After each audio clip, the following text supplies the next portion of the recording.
Recently, Donald Trump suggested that Canada should join the United States as a state.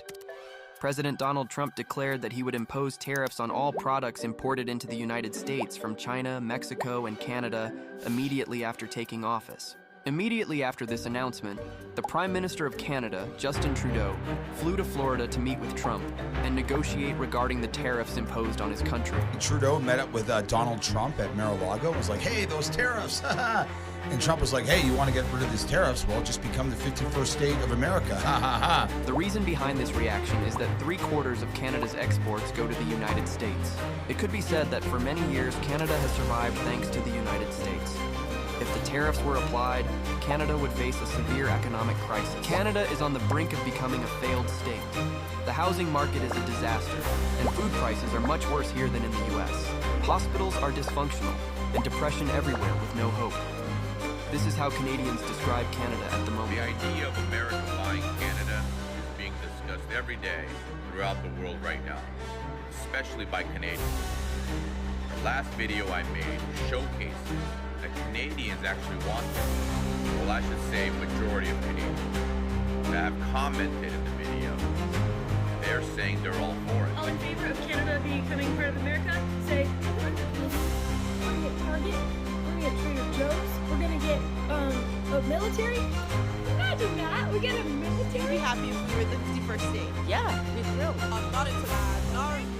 Guys, we're our own country. Yeah, you can't take that from us. Period. I'm a big, huge, massive Trump supporter from day one. I know all his policies, and they're fantastic. With all honesty, economically, we'd be doing way better. We wouldn't have to pay as much tax, probably.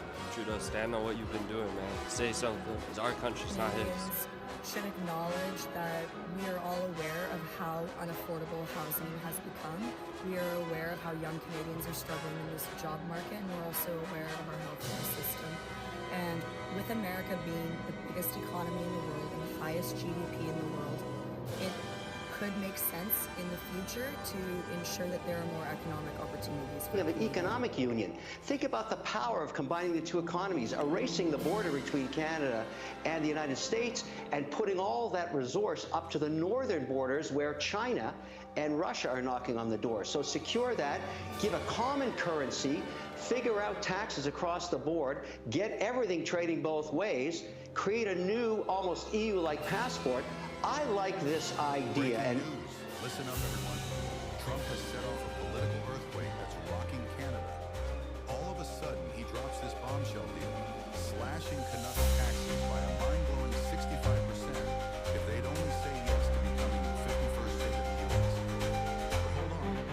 Trump's newest plan, not just Canada join the U.S., but he suggests that Mexico join as well. Donald Trump is not just bluffing. People within his team suggest that he has plans to buy Greenland. Trump has reignited public attention by reiterating his earlier declaration of wanting to purchase Greenland.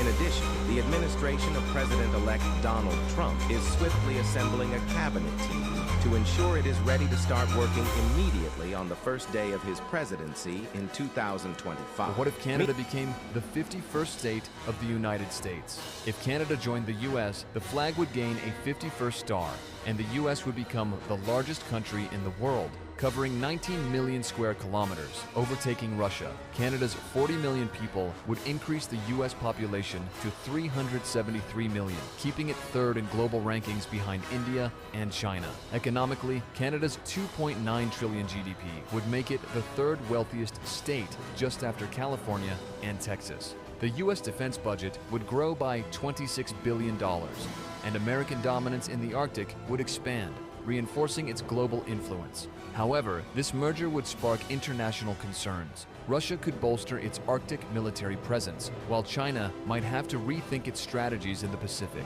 Mexico, heavily dependent on the U.S., would face pressure to diversify its partnerships to maintain economic stability.